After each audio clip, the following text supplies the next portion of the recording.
जिस मुंबई को बनाने के लिए देश के कोने-कोने से आए लोगों ने अपनी जिंदगी खपा दी, उस मुंबई में उनसे कहा जा रहा है कि मराठी बोलो। भाषा कब कौन कैसे बोलेगा, इसे तय करने वाले दूसरे लोग कैसे हो सकते हैं। लेकिन ये बात उन दोनों भाइयों के समझ में नहीं आती, जिनकी वजह से उत्तर भारतीय मुंबई में नफरत का शिकार बनते हैं। एक हैं उद्धव ठाकरे, दूसरे हैं राज ठाकरे। उद्धव और राज ठाकरे की सियासत ठीक वैसी ही है जैसी बाल ठाकरे की थी। बाल ठाकरे भी देश के फैब्रिक के लिए ठीक नहीं थे। ये दोनों भाई भी नहीं है। भाषा किसी को बांटने का आधार नहीं हो सकती। हर भाषा सुननी चाहिए, समझनी चाहिए। ठीक बात है। लेकिन जबरन किसी पर कोई भाषा नहीं थोपी जा सकती। महाराष्ट्र में रहना है तो मराठी बोलना है, ये कॉन्सेप्ट ही पूरी तरह से गलत है।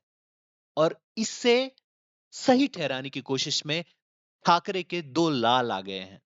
दोनों एक हो गए हैं। मुंबई के वर्ली में दोनों भाई इकट्ठा हुए।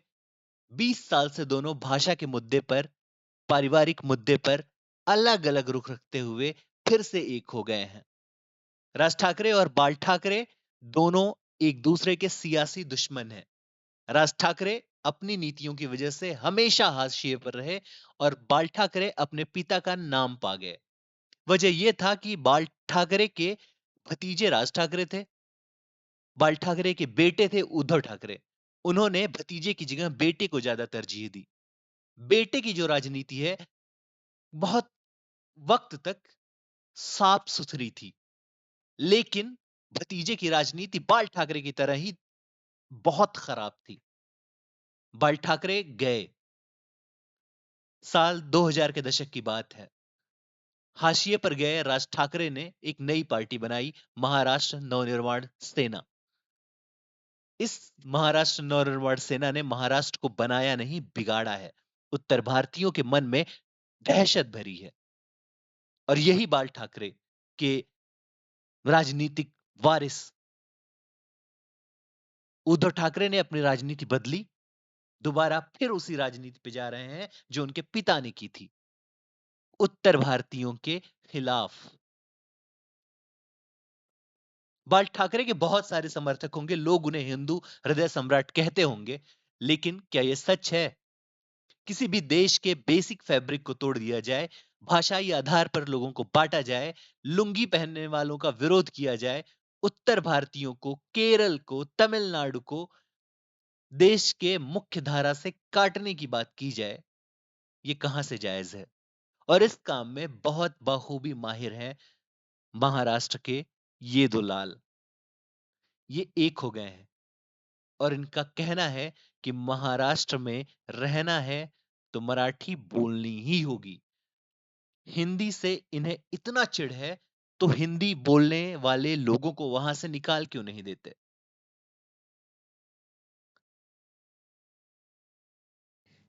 महाराष्ट्र सरकार ने 3 भाषाएं महाराष्ट्र में पढ़नी अनिवार्य कर दी। हिंदी, मराठी और अंग्रेजी। 3 भाषाएं। एक भाषा मुंबई की क्षेत्रीय भाषा है। दूसरी, देश में सबसे ज्यादा बोलने वाली भाषा है हिंदी। और तीसरी भाषा है अंग्रेजी। इसे लेकर बहस छिड़ गई है। महाराष्ट्र सरकार के फैसले ने इन दो राजनीतिक दलों को फिर से खड़ा होने का मौका दे दिया। बीते सप्ताह की बात है। भाषा विवाद से जुड़ी 3 घटनाएं सार्वजनिक हुई। घटनाओं में राज ठाकरे की पार्टी महाराष्ट्र नवनिर्माण सेना और बाल ठाकरे के बेटे उद्धव ठाकरे की पार्टी महाराष्ट्र शिवसेना, उद्धव वाला ठाकरे, दोनों के कार्यकर्ताओं ने सड़क पे उतरकर लोगों के साथ बदतमीजी की। पार्टी ने अपना बचाव किया है कि वे किसी भाषा के खिलाफ नहीं है, अहिंसा के रास्ते को अपनाते हुए विरोध कर रहे हैं। लेकिन ऐसा है नहीं। भाषा विवाद में कई हिंसक घटनाएं हुई। देवेंद्र फडणवीस ने कहा कि मैं बहुत साफ शब्दों में बताना चाहता हूं कि महाराष्ट्र में मराठी भाषा का अभिमान रखना कोई गलत बात नहीं, लेकिन भाषा की वजह से अगर कोई गुंडागर्दी करेगा तो हम इसे सहन नहीं करेंगे। कोई अगर भाषा के आधार पर मारपीट करेगा तो यह सहन नहीं किया जाएगा।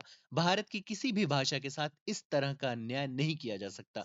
मुझे कभी आश्चर्य होता है ये लोग अंग्रेजी को गले लगाते हैं और हिंदी के ऊपर विवाद करते हैं।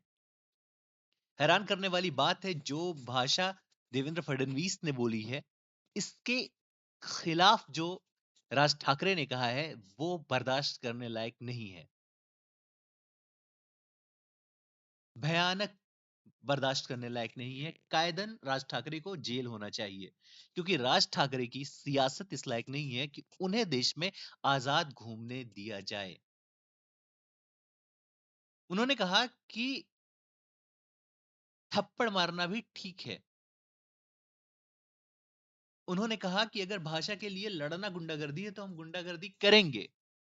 ये राज ठाकरे और बाल ठाकरे के बेटे की सियासत है। राज ठाकरे ने कहा कि महाराष्ट्र की किसी लड़ाई या विवाद से बड़ा है। 20 साल बाद एक साथ अगर हम आ रहे हैं तो जो बाल ठाकरे नहीं कर सके वो कोई नहीं कर पाया। वह देवेंद्र फडणवीस ने कहा, मराठी हमारा एकमात्र एजेंडा है। भाषा के आधार पर महाराष्ट्र को बांटने में इन दोनों भाइयों ने अब कोई कोर कसर नहीं छोड़ी है। यकीन मान लीजिए महाराष्ट्र के लोग भारत के जिस भी कोने में जाएंगे उनसे लोग एक सवाल करेंगे कि आपका प्रदेश, आपके लोग और ये दो ठेकेदार रहना सिखाएंगे। सवाल बहुत बड़ा है। लोग इन दोनों भाइयों की सियासत बर्दाश्त नहीं करेंगे। दोनों के आलोचकों का कहना है कि अगर बहुत तुमको हिंदी बोलने वालों से ऐतराज है तो एक बार उर्दू बोलने वालों से मराठी बुलवा के दिखवा लो।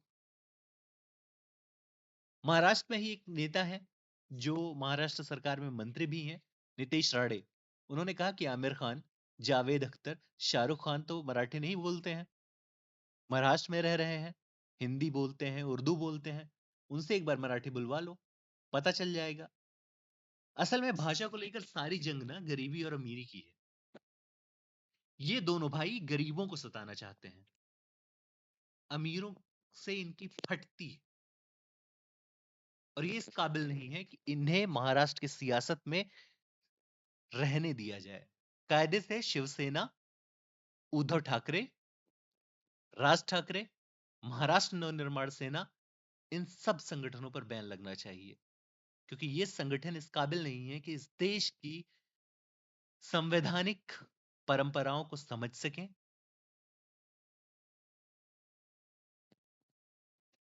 उन पर आगे बढ़ने दें। इनका होना महाराष्ट्र की सियासत को डावाडोल कर सकता है।